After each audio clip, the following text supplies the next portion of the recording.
What's going on, y'all? My name is Tommy. Welcome back to the channel. Time for another episode of the Ancestry Anthology. Today, from Lost Omens, the Mwangi Expanse, it's the Conrasu, the race I've been putting off the most because they're so darn different. But I kind of regret that because they're really cool. Remember, if you're liking what you're seeing, to like, subscribe, and ding the bell. Stay caught up on all your stuff. Remember, Patreon is the #1 way to support this channel and can get you playing Conrasus at a couple of Strength of Thousands tables right now and a bunch of other things as well. But for now, let's dive in. Okie doke. So Conrasu are unique. We'll say that. They're so new, so different. It sets them apart basically from jump from anything else you could play in this system. The Conrasu don't exactly know where they came from. There are some schools of thought that think they are a failed experiment. There are some who think they are splintered artificers from the Jiska Imperium, try to bind an eon into a construct, but accidentally oopsie-doo the eon and make a species out of it. Others believe Conrasu were built using like iterative evolution processes as natural as like someone who wanted to flesh warp themselves might do without, flesh warping themselves. Their true form is an abstract chunk of spiritual essence. That big black glowy ball in the middle, that's them. But to the naked eye, floating internal pinpricks of illumination sitting inside a ball, slightly obscured as if you were looking into like jello. These, referred to as their cores, become surrounded by bodies made out of literally still living wood, which makes the form that most will recognize as a Conrasu. As a Conrasu ages, as age they do, the green wood of their body begins to harden, their limbs lose mobility, thus they must constantly grow new arms and roots for their literal living exoskeleton, leaving frozen limbs along their shell as they go. Without this exoskeleton, in fact, a Conrasu would dissipate and die, though much like anybody else, you can resurrect them. Mechanically speaking, the Conrasu has 10 HP, is a medium creature with a speed of 25 feet, with ability boosts to Constitution and Wisdom with 1 freebie, that's 2 real good stat ups, and a flaw to their Charisma. They begin play speaking Mwangi, their native language of Rasu, and of course, extra languages for positive int. They also can enter a meditative healing state as a 10-minute activity when exposed to direct sunlight, in which case they recover 1d8 hit points. This scales up at third and every 2 after by plus 1d8. Once a Conrasu has recovered hit points in this way, they are temporarily immune to this ability for a day. For our heritage, first off, the Rite of Invocation gets you 1 cantrip from the Arcane or Occult spell list. You can cast this spell as an innate cantrip at will. The Rite of Knowing gives you a connection to the plane of Axis, which gives you the Call to Axis action.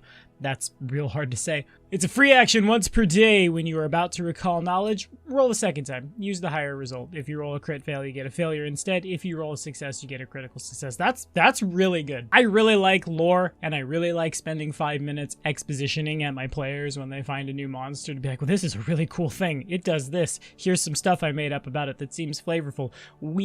This helps you get that thing, and also lets you know that maybe don't pet the Arum Vorax, because the Arum Vorax is going to eat your armor. The Rite of Light. When you use Sunlight Healing, you can restore the hit points of an adjacent ally instead of yourself. That ally becomes temporarily immune as well.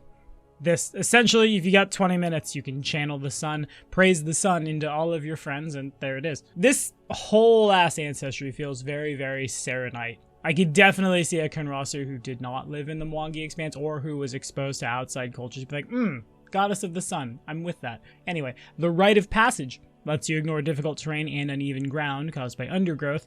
In addition, when one uses acrobatics to balance on narrow surfaces or uneven ground within forests, you aren't flat-footed. Successes become crit success on those acrobatics checks, and the Rite of Reinforcement turns your exoskeleton into literally medium armor. It grants a +4 item bonus to AC, a dex cap of +1, a check penalty of -2, a speed of -5, and a strength value of 16 with the comfort trait. You can never wear other armor, you can't remove your exoskeleton, you also don't have to pay for your armor from jump. For the Ancestry feats Ceremony of Protection, for 1 action, you get a +1 circumstance bonus to your AC till the start of your next turn by manipulating your exoskeleton to overlap itself. Ceremony of the Even Hand gives you a Claws Unarmed attack, which deals 1d4 slashing damage with the Agile and Finesse traits, or a branch that does 1d6 bludgeoning damage with the backswing trait. These are both in the brawling weapon group, and use one of your hands, but I mean, you're beating people up with your tree body. What more do you want? Conrasu lore gets you trained in crafting and occultism, as well as Conrasu lore. Conrasu weapon familiarity gets you trained with the composite shortbow, glaive, long spear, longsword, shortbow, and spear.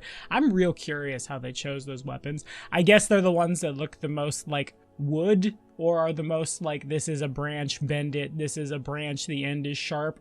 That's my guess. You also get access to all those uncommon Conrasu weapons, that being literally one at this time, the Bugang, a unique curved blade that allows it to rotate smoothly in the hand of someone trained with it. Does 1d4 slashing damage with agile, sweep, twin in the sword weapon group. An interesting choice for your Conrasu rogues who want to go double slicing everybody, because of course you do. Ceremony of Knowledge gives you untrained improvisation as a general feat and lets you attempt skill actions that normally require you to be trained, even if you're untrained. Oops, you're the bard now. Ceremony of Sunlight increases your healing from channeling the power of the sun to 1d8 HP per level. Obviously the value written in on that one easy peasy. Conrasu Weapon Understanding gives you the critical specialization of all your special weapons.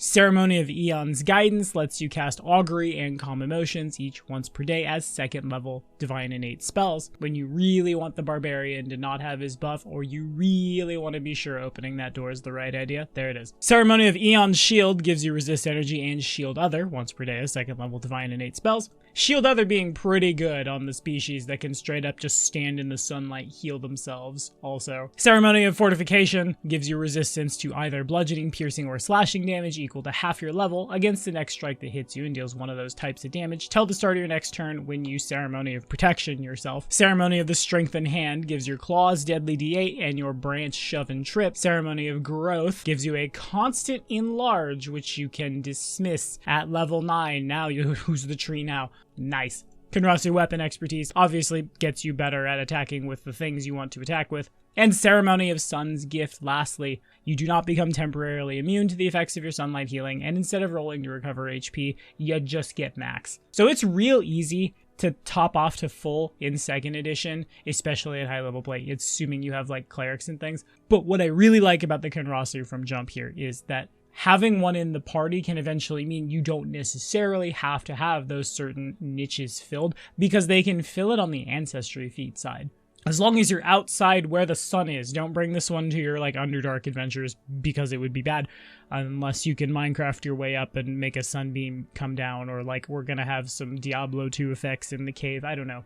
It's a very, very efficient way to top off. And that's before battle medicining yourself or having a friend of yours battle medicine you, or again, healers. This Ancestry can really do anything. It's got ways to buff its AC. It's got pretty alright weapons, both for rogues and for like bigger martials.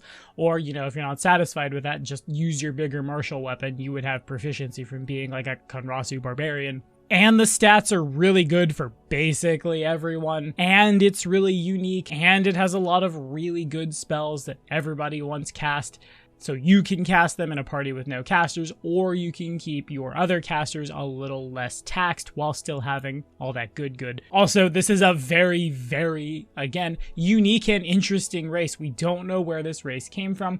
This race doesn't know where this race came from. I'll be exploring the Jiska Imperium a lot in a homebrew campaign. We're probably talking about them later this week also. I really like the notion that we just tried to make a different construct and instead made a whole ass different species from which you literally sprout from these little nursery towns and then grow up, self-actualize, and take off into the world. I heard you really liked Aeons, I heard you really liked Druids, I heard you really liked Constructs, I heard you really liked mechanically good races. This is the one. And that is all the time I have, because otherwise I'm going to sit here and just be lost on it forever, because there's so much stuff. That's also the final Ancestry of Lost Omens, the Mwangi expansion, which means I can turn my attention back to all the other stuff that's been printed. But I digress. What do y'all think? Are you rolling up Conrasu? Have you seen him at your tables? Let me know down in the comments. As always, thank you all so much for watching. We'll see you next time.